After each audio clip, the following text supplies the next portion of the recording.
Welcome back to the Comic Cinema Crew, Cinema Crew's point of view. I'm here to talk about She-Hulk, episode 2 on Disney Plus. Here with some of the usual suspects. My man, what was that shirt you had on, E? Mr. E Money. Oh yeah, with the Venom, yeah. Okay. The opposite of Mr. Josh up there, Josh Waring. What's up? Yo, what up? Peace, fellas. The Amazing Spider-Man going on. Okay, well, we're sticking to the MCU or Marvel with your guys' shirts. Let's go ahead and talk about She-Hulk, man. And we're on episode 2. And follow up from episode 1 when she knocked out the chick Titania in the courtroom. And we start this episode with her them showing the news, talking about what happened, giving her name and stuff like that, dropping all the stuff. So it is like, the thing about MCU is that like it's reality for the people who live in the MCU. So for us it's still comic wise, but seeing that, Josh, how they do make, I guess, the regular people more aware of what's happening. How you feel about that? Like showing on the news, stuff like that. Reminded me of Spider-Man, ironically, and what happened with him. And to be fair, this is what Bruce was saying. I feel like Bruce is like, told you so. Right. Yeah. I feel that too. What you think of E? I like for real. I love when they connect stuff. I love when the storyline keeps going and is well done. That makes the universe feel big and it makes the universe feel real. So I love that. I love the real. It makes it like, it just gives it a realistic vibe when they do it like that. And just to see that the way she's dealing with fame is kind of like, how I want to say it, it's to me it looks natural on her, for real. She's more natural with it than everybody else, having to deal with all that stuff. You ain't feel she was natural. Like it felt natural. I think because of where we at in the MCU. So I think because right. By now everybody's seen everything. Should be used. Yeah, right. Big purple alien, people disappeared. Nothing should surprise you. Right, at this point. So I feel like that for her to be this new green lady, okay, we done seen a green guy before. Like, what the fuck? It don't really bother us no more. So I feel like it's funny, everybody be talking about nobody mentioned, and they mentioned in this episode finally in writing, but mentioned Tiamat and the ocean from Eternal and stuff. Right, like that. Yeah. I kept wondering. I'm like, because I know that shit is sticking out. I'm surprised Thor ain't mentioned it. Like I figured when Thor was flying through to go back to New Asgard, we would see it sticking out. But I just think no one cares like that. Like it's like a small headline, like a news, or not even news, on the fucking what is it, the online and stuff like that. Because I feel like, think about it, we just saw a big ass fucking eye creature on Doctor Strange in New York City, and everybody we're back to work like it never happened. And shit like that. To be honest, I'm sure people look at it like a 10th world wonder. Like it'll be huge for tourism to go visit. Right? Because I'd be over here having like, if I lived in the MCU, I'd have my own YouTube channel, and I'd be just like, hey, you guys see that fucking hand sticking out of the ocean? Shit. Every time you think shit can't get no crazier, it gets crazier. Yeah, but like I said, it's so Gargantos, New York on Doctor Strange, like, and everybody went back. They went to the coffee shop. Everybody went back to work and had like nothing happened and got pizza and shit, whatever. I'll be done for the day. I saw that shit. Right, I'd have nightmares of that shit. That's what I'm saying. So I think everybody, it's a little different. But then we do see her friend Nikki, and her outside the bar and stuff, and decide to go on, and she tells he's changing the She-Hulk. So we see that she's constantly changing back and forth, which is cool. So she does change into She-Hulk, going to a bar, the legalese, and gets celebrated, for what she just did to Titania in the courtroom. Right. But also, unfortunately, her boss also fires her because of the fact that she's a liability, and they feel like something might happen because of her and her size and things that she can do, which I do understand that. So, Josh, how you looking at that scene and the boss firing her? What do you think about that stuff? I feel like, again, Bruce tried to warn you, like that you can't go back to your normal life. And he tried to, give her that heart to heart, but she wasn't trying to hear it. And fair play to her, that was her choice. But this is how it's going to happen. And I mean, I'm actually curious why she thought it would be different. I Well, she thought she would never have to turn into the She-Hulk. Right. She could That's leave it why alone. she thought it would be different. Right. And she thought that, whatever can happen. Like, she's not like a crime fighter, she thought. But again, Bruce told her, like, you cannot, I guess, what do they call that? Resist the call? Whatever. Basically, if you got them type of powers, what you gonna do? Evil or good? Right. But E, how you feeling about that scene in the bar where she got fired and all that stuff? All right, so I did feel like she's being a little mistreated by the bull. Like, he's looking at her, he's like, "Oh, can you turn back to normal form? This is serious." Right, it is serious. So since you mad that she whooped the girl ass, won the case, and everybody loved her for it, you fired her for that. That was a dumb ass decision. That was the dumbest decision ever. Especially when the person she was going against. Oh, well, we didn't get there yet, but you get what I'm saying. But Like, that was a technically, dumb she decision. lost the case because he used the mistrial because she protected the jury. So technically, she lost the case. Yeah, because they tried to say the jury had favor because she saved them. Because she That's saved their life. stupid. That's stupid. You damn right they got favor. Because if I was in there, I'd be like, man, that death almost hit me. You damn right. Exactly. That's the point. That's why I was a mistrial. You can't have this jury's favor. I'm telling everybody to make sure it's going to be a mistrial because it's crazy.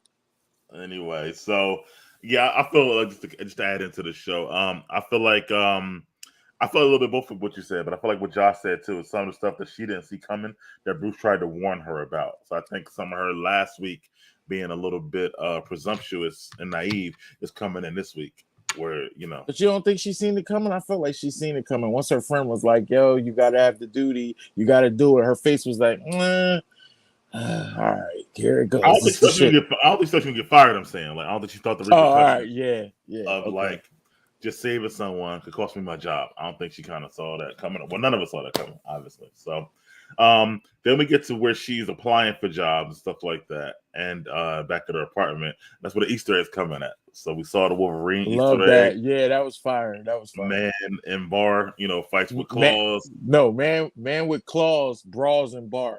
Yeah. Brawls and bars. Like I said, the one about the Eternals, stuff like that. That was fire. Yeah, so this is the second drop of mutants, in the MCU. So I think they're slowly, trying to give it to us. But it also means that if there's an article about it that lets us know Wolverine is already well established in this world. Yeah, that's great. That's great. He's in the bar fighting, so it makes me kind of think where they're going to start with the X-Men from. What do you think about that when you see that? I'm thinking that they're going to start with Charles making them not be known like that, like probably wiping people's minds of not letting people remember or something. Because just for him, it also makes me think that they're at a point of, remember when he brawled in the bar in the first X-Men movie? Mm-hmm. It also makes me think, like, is this where this Wolverine is starting from? Is this where this Wolverine is starting to meet his X-Men at and stuff like that? From the brawl in the bar and all that, like, yo, I'm telling you, it's getting real crazy. But if that's the point, then I mean the X-Men also was already here. So or they're recruiting them now. Remember, he got recruited when he was at the bar. No, he got recruited, but they was already established. I'm saying, yeah, they were established, right. So it makes you think, what the hell they been at then, right? So space. X-Men are space. They've always been in space. Okay. Jock, what are you thinking over there? Yeah, I mean, it's the same question everyone had for the Eternals. Where were y'all at when Thanos was here? Because sure, one of the mutants had to got. So even if y'all was in space, y'all supposed to come back to your home planet. Like, what's going on? They probably did. Imagine if they came back and Endgame had just happened and they brought everybody back. Like, just imagine, because you don't know where they're at in space, how long it takes them to get to Earth. When they got to Earth, was everything finished and done? They could have been dealing with the the Shi'ar. Yep, Shi'ar Empire. Because the Shi'ar was a long storyline, so maybe they could have said they were dealing with them and stuff like that. That was like a whole season on the cartoon. To be honest with you, so right. I hope they do that, man. Are you guys gonna call it like as Guardians of the Galaxy meets X-Men in space type of cameo scene, something like that? That could happen. or Star-Lord and them could land somewhere and they'd be like, yo, this guy with claws and just ripping through shit.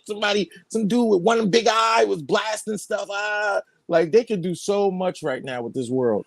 I'm loving it.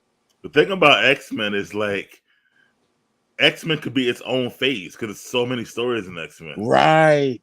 And they could do like X-Men stories, by the Wolverine story. They could do so much with that whole thing. Like, and they can do genres. We can get horror, Yeah. like Aliens with the space like the Brood.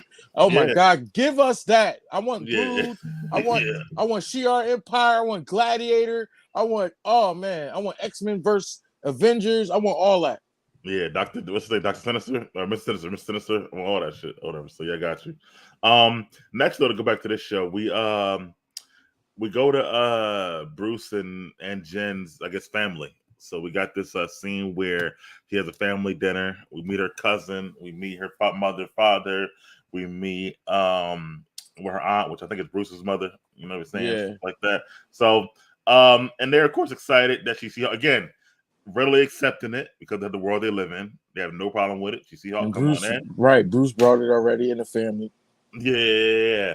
I mean, they more worried about the fact she lost her job, stuff like that. So, she have a job and stuff like that. And then, you see her kind of like getting overwhelmed and her dad took her in the garage to try to calm her down. So we'll go back to Josh this time. What do you think about that scene, bro?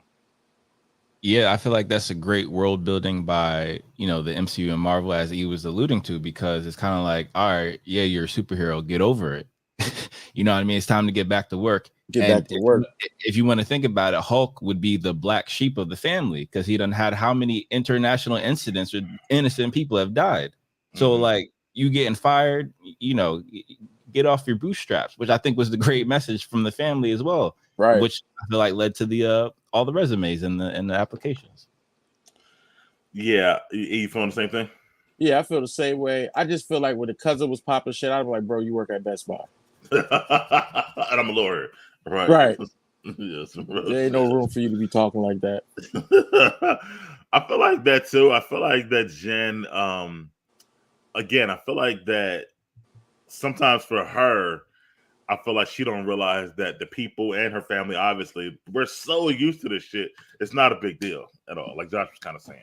It's like, all right, it is what it is. I mean, we can move on. I feel like there's almost nobody. See, just could have everybody can have powers. You see, with Kamala's mom, she didn't give a fuck either. Like, okay, cool. You know what I mean? Yeah. And her dad was hype, right? Right. Well, you got to think about it. If that was your family member or you, and you got powers, it's like more of a more relaxation of I'm protected now, even closer in my own world than I was with the superheroes being around. So I'm good. And that's why I like the difference because we grew up with superheroes hid their identities most of the time, right, and hear from their families, and would like all of a sudden leave dinner, but family don't know why and shit like that. You know what I mean? They never talked about it, so I think it's cool to see that difference. Like, what if we lived in a world where your family just knew? It's almost like a good version of The Boys. Good version, yeah. The boys, everybody know, but it's like crazy. But this now, everybody know it's kind of like different. So yeah, it's a great point because as he was saying, it's a genre, right? This is like their Ally McBeal genre. So you're gonna have these type of different genres in the MCU based upon the characters. So it's really honing in on the demographics. So I gotta salute Marvel for that. Yeah, they're definitely taking in every particular demographic, but they always have been doing, if you think about it, because all their movies have been. They had like a base, like how Ant-Man was a heist movie and Captain America Winter Soldier was a political movie. Like they've always taken on different genres. Political thriller, right? Yeah. Political thriller, yeah, it was great. All right, so E alluded to it earlier. She goes back to the bar, her favorite bar, getting drunk, and then her ex-enemy, but new boss walks in and he offers her a job and offers her to come in, so you start tomorrow, gives her any perks she wants. She wants to bring on her own paralegal, which is Nikki, stuff like that. And over there. So she goes to start at GLK. Before we go to her job, though, how you felt about that scene, Josh, when he came and offered her the job? I feel like that was the worst kept secret in the episode for me. Only because in any type of these shows, if you get to the level that she got at, which is district attorney, or attorney general, whatever one, but she's like the assistant. Like in terms of like a political job, in terms of the law, like being on that side, that's probably as high as you can go. That's like vice president or whatever. Like that's basically as high as you can go. Besides actually being that person, right? Right. So if that person at that level ever gets laid off or fired or anything, all the the big corporate, the big law firms, oh, they scooping that right up. Mm-hmm. And getting paid a princely salary or princessly salary, right? Like a royal salary. So I always knew that was going to happen at her level. Yeah, Josh is right. You'll get paid more from a private corporation than you was ADA because they have a set salary, a line, yeah, what they can offer you at that point. Government salary, yeah. Yeah, what it is and stuff like that. E, how you feeling about that, man? Oh shit, I feel like Josh. For real. Like certain shit don't gotta be said because he said it. Yeah. I mean, it also I like the fact that she's good enough. She's a good enough lawyer to even get stuff she wants. Like even the dude, when the dude gave her the thing and it was like this is to the best bathrooms, like the best bathroom in the building. She's like, oh, thank you. Like I respect stuff like that. Little stuff like that. Wasn't your mom a paralegal? Right. Oh, That's why I said I respect stuff like that because I see it. I see my mom in real life get transferred to another spot because her boss wanted her to come. That's crazy. His dad's a lawyer, your mom's a paralegal. That's crazy. This is the perfect show for Seahawk. So then she does go in there. Now, here's the caveat. She can come in, bring the paralegal she wants. When she get in there, he like, look, you got to be She-Hulk the whole time. I'm not hiring Jennifer Walters. I'm hiring She-Hulk because of this whole superhero division that I have right now. I want you to represent superheroes.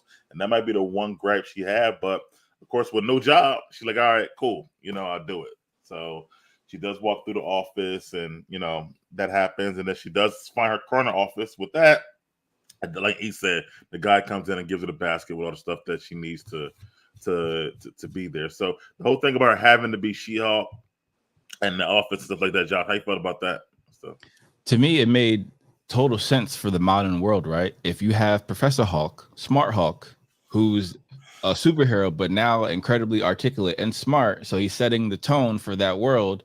If we're going to have a superhero division, and usually the big firms who have all the investment funds can have that type of innovative, business, and you literally create your own industry.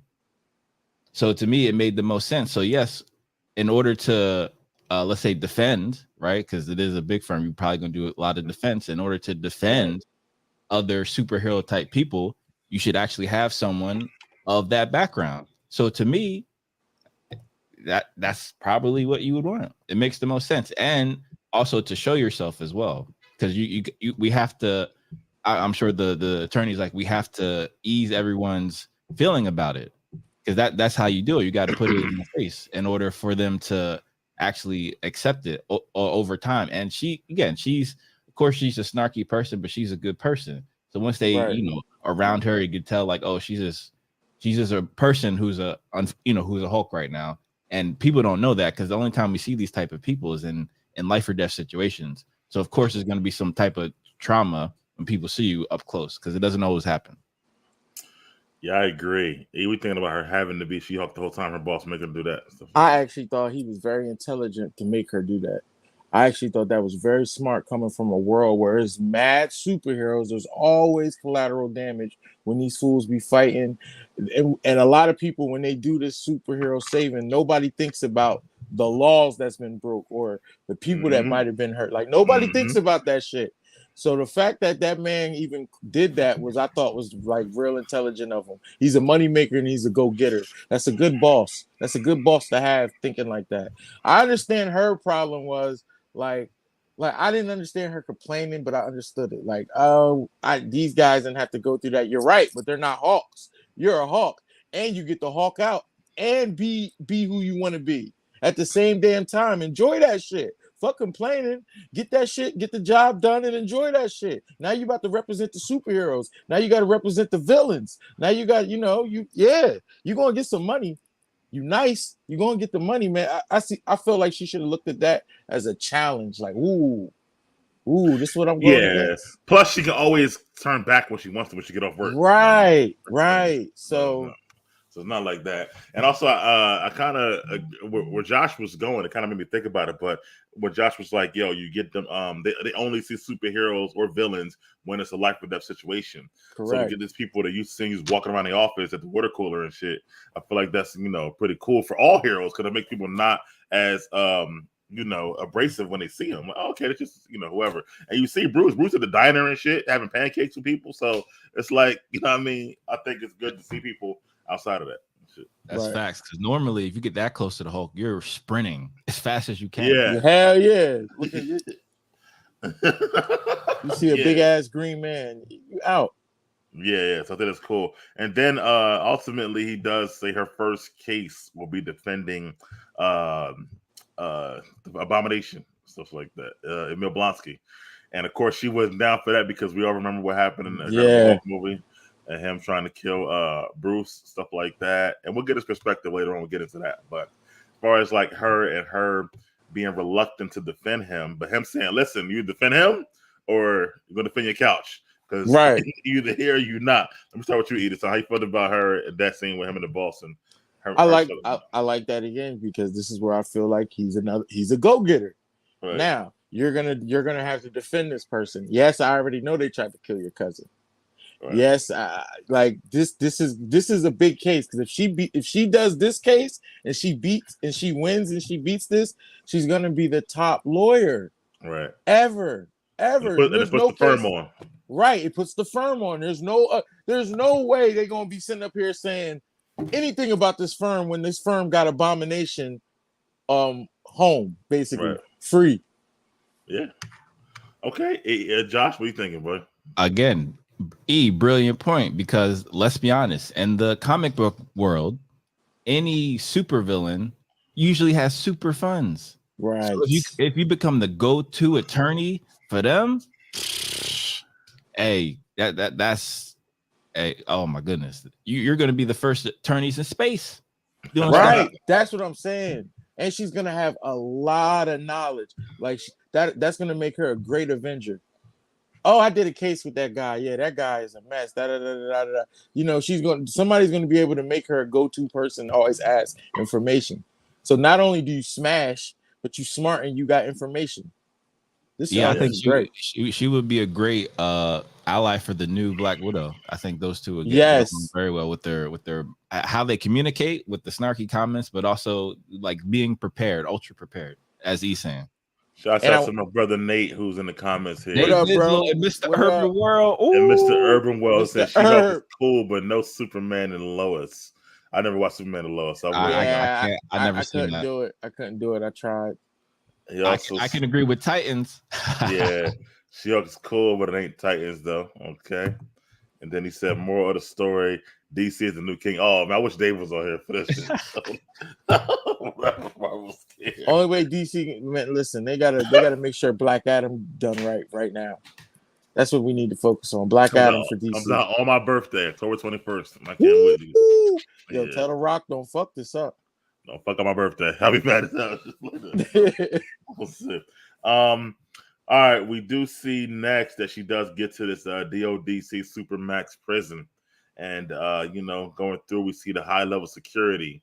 And I want to say something real quick because when I was watching one of these Easter egg things, they were saying, it's the same prison that the guys were in Miss Marvel. I was like, fuck no, that wasn't. No, that wasn't. That is not the same prison. In no way in hell. That is not. Because they walked the fuck out like nothing happened. Shit like that is not the same prison. Stop the lies. Whoever said that. Stop the cap. Stop the cap. They had one guard and they just walked the fuck out like nothing happened. Did you hear what he told her? We are not reliable on your safety once you pass this point. Yo, he hit her with the Kevin Samuels. He's like, ma'am, we are in a prison. Stop playing around. Right. You playing. I ain't playing. Yeah. And by the way, the prison will prevent you from turning into a She-Hulk as well. So stop playing around. You don't have your wits about you. Yeah. Definitely. And I respected that. Because you see, they try to throw comedy in there in a serious spot, but it got checked. You see the difference? Mm-hmm. Yeah, it got checked. It got checked. Like it was funny. It was like, oh yeah, you throwing a little thing in. And he like, nah. Nah, you don't know what we talking about. We got somebody in here that was doing damage. Yeah, Nah. he was making. She was trying to make Sound of the Lamb jokes and shit. He like, nah, Yeah, stuff yeah, like nah. Not today. Not today. I done lost workers up in here. Not today.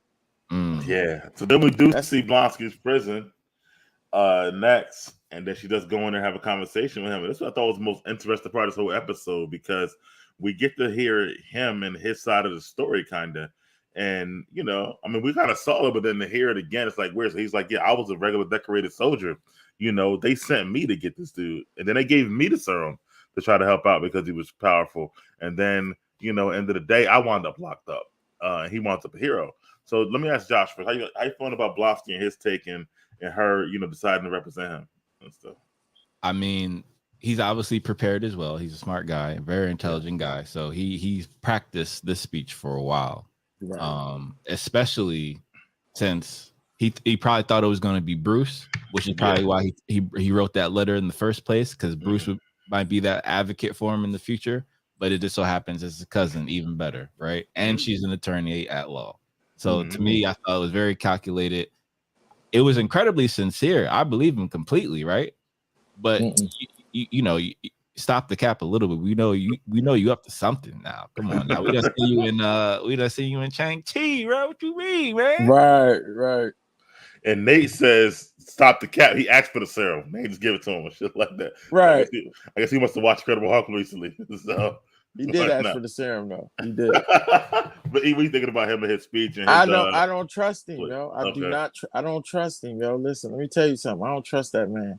He sat up there and tried to blame it all on Ross. No, bro, you got the vendetta. You was chasing that glory. You was chasing that man. You wasn't trying to be like Cat. Because you was trying to be like Cat, you would have slowed everything down, realized what was going on, and flipped it on General Ross. But since you didn't do that, you was chasing my boy. Right. And he kicked your ass into that tree. Oh, yo, that kick was hard as hell. Yeah. And he did it like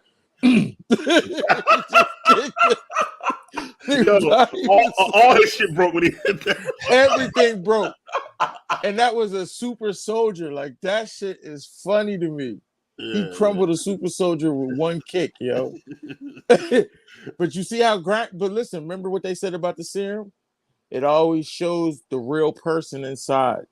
Yeah. You see, he was already getting weird and ugly looking before that Hawk's blood shit. Yeah. So yeah, that's why I don't trust that fool. Nah, that nigga's a nut. He's calm and smart right now, but he's a nut. And then remember, matter of fact, we can't don't forget Shang-Chi. When he was in there with Wong. Wong told him chill on the craziness. And Son still tried to do it. You locked up, you still tried to kill Wong with that punch. And knocked yourself out. That's how you know you tried to kill him. Absolutely. And I think Big Mike may have froze. Oh shit, yeah, he did. All right, but yeah. Shout out to Mr. Urban World. I don't know when I'm gonna be back on Discord yet. We'll see. Matter of fact, I'll go back on Discord when you finally come on the show. That's when I'll get back on Discord. What Incredible Hulk he talking about? So he can show you. I think he made a chain. A chain? You know how they got those superhero chains on IG that have ads for them? He might have made something like that. Oh, okay. You got a green joint like that? Whoo! Yo, where the She-Hulk at, E? Yeah. Oh, you want the She-Hulk? Let me see. I forgot where I put this girl. Oh, She-Hulk. Yeah. She up there. Don't forget, we got A-Bomb. Oh, snap. Yeah. Abomination. Okay. Yo, that's going to be a crazy scene over there. That's what I said, man. All right. Marvel, I hope they know what they're doing with this show. I mean, definitely, I could definitely see Val and the Thunderbolts going to be involved in there somewhere. Right. And if he's the Thunderbolts Hawk, that'd be dope. Absolutely. Yeah. Big Mike cell phone, I see you. Yeah, I switched. I don't know what the hell happened with my internet, so I just switched real quick. Yeah, Josh, you answer that question about for him? Yeah. Oh yeah, we already did. Yeah, right, cool. we were there for I you. didn't know you had Discord. Actually, so yeah, I kind of I mean, I feel y'all, but I think Blonsky still has some points, to be honest with you. You know, as far as the government calling him in, but either way, he sold her because she took the case and stuff like that, and then she did go back and get permission from Bruce as well, which I thought was cool too. She didn't just do it on her own. Right, that was dope too. And Bruce said that that Blonsky had been writing the letters and stuff like that, and that he was cool with Blonsky now. Then they made the joke how he was a different person because he's literally a different person than he was back then. He said literally. He said literally. Yeah. He did say literally. Yeah. And then we see gave him the Iron Man too. Right. And then we see that Bruce ain't at the crib. Bruce already in the Sakaar spaceship. And then he wound up there. First of all, I know he has service in space, but that's not in or there. But second of all, he dips out there. So how you felt about that last scene where she gets permission, and then we see Bruce on his way, stuff like that. Yo, I was actually shocked to see Bruce on a spaceship actually, but I feel like they would have technology by now to do that. Ever since Iron Man got stuck out there like that, I'm pretty sure the boys went to like, nah, we can't have that again. Somebody has to be able to call for help. Like, that's kind of crazy. So I feel like they stepped their technology up. Remember, they're ahead of us in the MCU. Right. And I like the fact that she called her cousin. Yeah, she knew she was gonna do it anyway, but at least she called him, and he had the love to go ahead, get it done. Because at the end of the day, if A-Bomb get out of line, I'll knock his ass out again, and that's what I'll tell her. So it don't matter. You can let him free. I'll put him in the dirt again. Hold on 1 second. Welcome, Tim. He said the algorithm recommended your channel. Appreciate you coming on, watching it. We're kind of towards the end now. Tim talking about She-Hulk, but we'll be talking about this every week as long as a lot of other stuff on the channel. So please like and subscribe. Josh, how you felt about the last thing, her calling to get permission, and then then Bruce leaving space again? Yeah, it was definitely a nod to her probably showing the respect she should have shown before returning to civilization.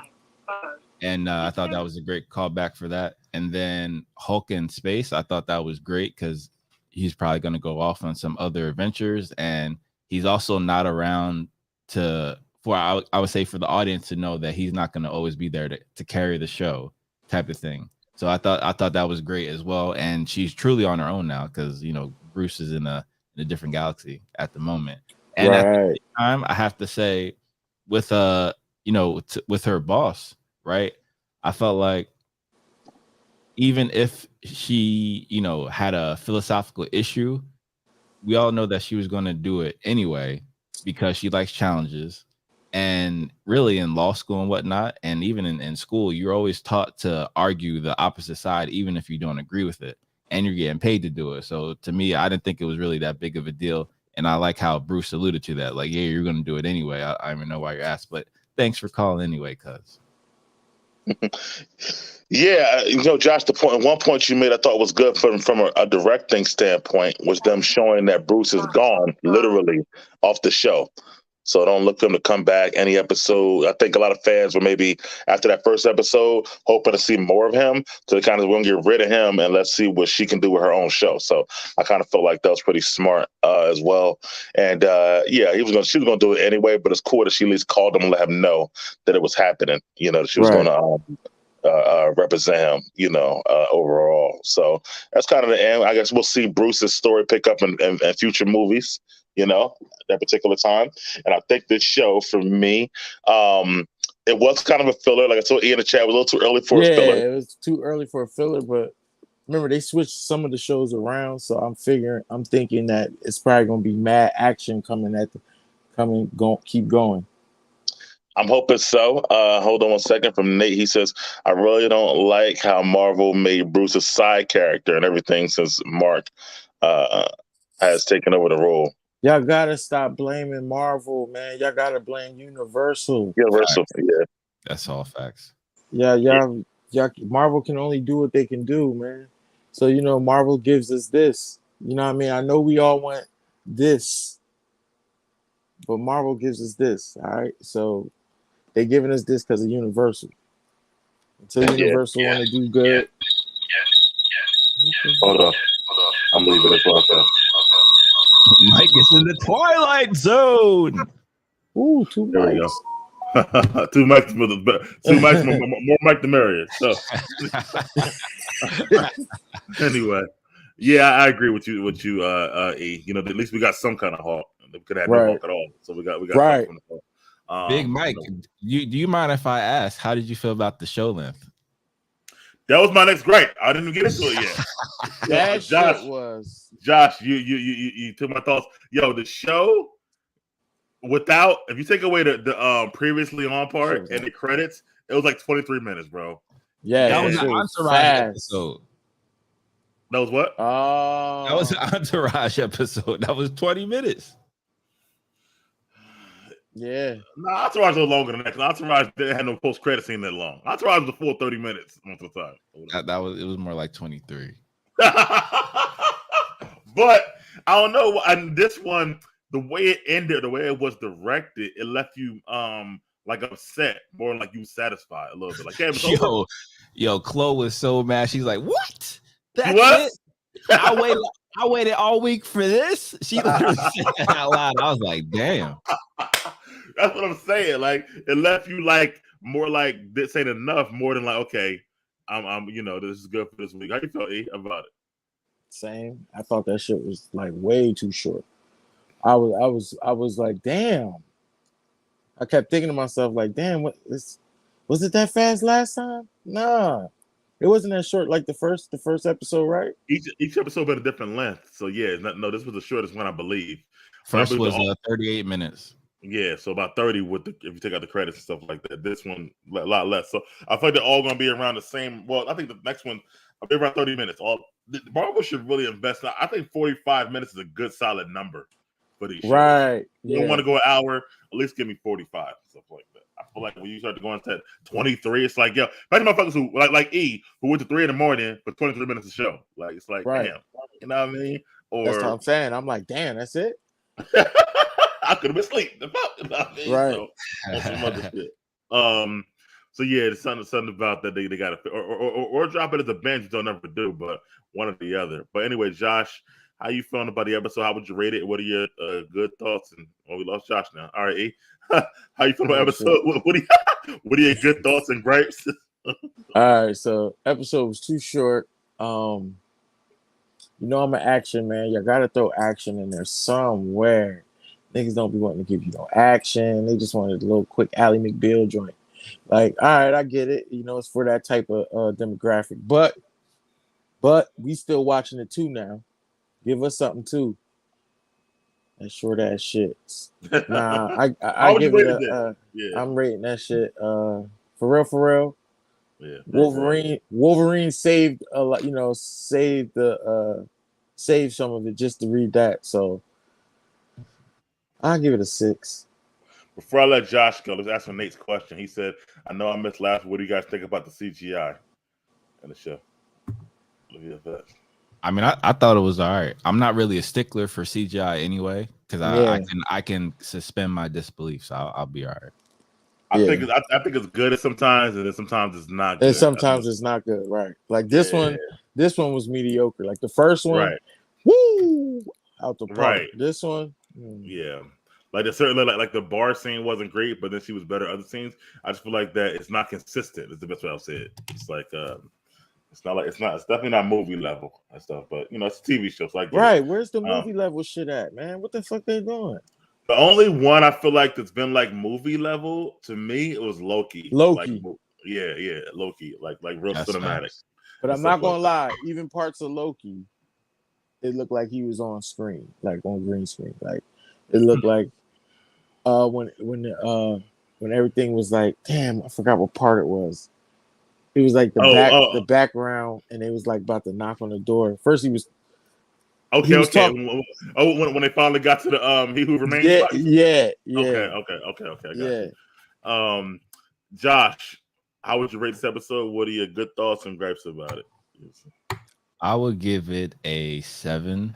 I mean, it is staying in its lane, so that's why I have to give it. It's being consistent in the type of show that it is in the genre. So I have to give it a 7 for for what it is, not necessarily my own wants or expectations type of thing. So that's usually how I like to go into it. I'll try to take it as is, and for what I think about the show, I think a 7 would be appropriate because I agree with you guys. It was a bit short. I mean, again, I didn't mind personally because I don't mind how short it is, but I feel like it should have been longer if you are gonna make people wait a week type of thing, and especially in the summer, people's schedules are so hectic on the summer. You're competing with shows like Game of Thrones, Lord of the Rings show about to come out. At least try to be aggressive. So I do think they're probably going to have a lot of action in the remaining shows, and I think it'll even bring She-Hulk closer to the MCU in the future, which I think is important. Yeah, I'm gonna go with a 6. Like I think he gave a 6 too. I'm gonna go with a 6. I feel like that the shortness, was not great to me. It was too much of it was too early for a filler. Like I said, I need a little bit more action as well. I did like seeing Blonsky. That saved it for me. Like he said, the Wolverine Easter egg I thought was pretty cool. It's like, again, the time is a real bad thing. I need time to sit with these things, not just like, all right, boom, we on to the next, on to the next, stuff like that. Like a lot of people, like, I like Nikki. I barely even seen Nikki. How you like Nikki? Nikki's barely, I barely even seen men already. Shit like that. You know what I mean? Like it's just like certain characters need more. But the good thing about this season is it's 9 episodes and not 6 like the previous one. So we're only 2 down, so 7 left. So they got plenty of time to make it into like a great show. They need to bring Titania back, to have her have some kind of foil and stuff like that. I feel like it would be, pretty cool. They also got to get into her story as well. Nate says, yeah, that's what I mean. The first episode was way better, but none of it compares to Wanda or Miss Marvel. The reason they got to step up. Miss Marvel. Yeah, I'm about to say, wait, hold on. Is it Miss Marvel? Bro, Miss Marvel was the worst. Listen. Right. Miss Marvel was the worst shit in the history of comic TV. I'm sorry to say it. And she's been off TV for a month. I still know who the fuck her villain was. Honestly, I have no idea who the villain was in the show. So I'm like, I want to say it was the band. Right. The band was the villain. So I'm done with this. So it's like this show has not had a villain yet after 2 episodes. So I think it's I don't know about this writing and stuff because with like Moon Knight, we saw right away the dude who was the villain, right? The first episode when he made the old lady die and shit like that off the band, so like that. So we got a chance to get to learn this villain, and Ethan Hawke was great in this character, and we got to see learn more about him, to hate him or not. These Miss Marvel and She-Hulk, it's like they're giving us more of the hero and no villain for so long. It's like we don't know the fuck we even not supposed to like. It's just like that. It's like, well, I would say, to be fair, I feel like Abomination is the clear villain, and I feel like it's a great misdirect because again, she's really bound to him, right? Because even if he goes apeshit, you still have to represent him, and you might be the only one who's capable of defending him as a superhero in the area. So she's gonna have a huge decision to make as well. So I think if he does wind up being the villain of the show, it's beautiful. You're right. It's a great misdirect in the beginning, and then it comes out. And then she got to whoop his ass and all that. Right. That'll be great. But if he's not, and it's like this Titania, I'll be mad. Like, where the fuck she win at then? I mean, so we're gonna see. But Josh is a good point. But anyway, bro, thanks for watching. We're gonna talk about Miss Marvel later on because I don't know how the fuck you like that shit. However, he snuck that one in there. He's like, or even Miss Marvel. She-Hulk crushing Miss Marvel. Nate Dizzle, hold on, bro. I think it might be time for lunch, my brother. Put something on your stomach. Yeah. But anyway, man, thank you guys for coming on. Josh, of course. Just to follow up on the channel tomorrow evening. Me and E will be Yeah. doing another Power Book 3, Episode 3 review with our girl Shelly Shell. Shelly Shell. Shout out to Tuesday, Shelly Chef. Tuesday, Josh, E, and Shell should be on there. And maybe Chloe, especially if the episode is popping on Sunday. Maybe Chloe talking about House of the Dragon, which is just an amazing House show. of the Dragon. Yo, me and Back. TJ love that joint. Yeah, man, that's why we put you on the show, man. Fuck, bro. Now I'm happy TJ, come on the show, TJ. Come on. Yeah, TJ never been on no show. She come on the show. Yeah, Yeah, she crazy though. You gotta get her on. Get her on. Yo, that means she a true Targaryen. Get her on. Anyway, thank you guys for watching Mr. Urban World. Tim, whoever you are, please like, comment, and subscribe, bro. Thanks again, and thank you guys as well for coming on the show. And we'll see you next time. See you tomorrow, guys. Peace.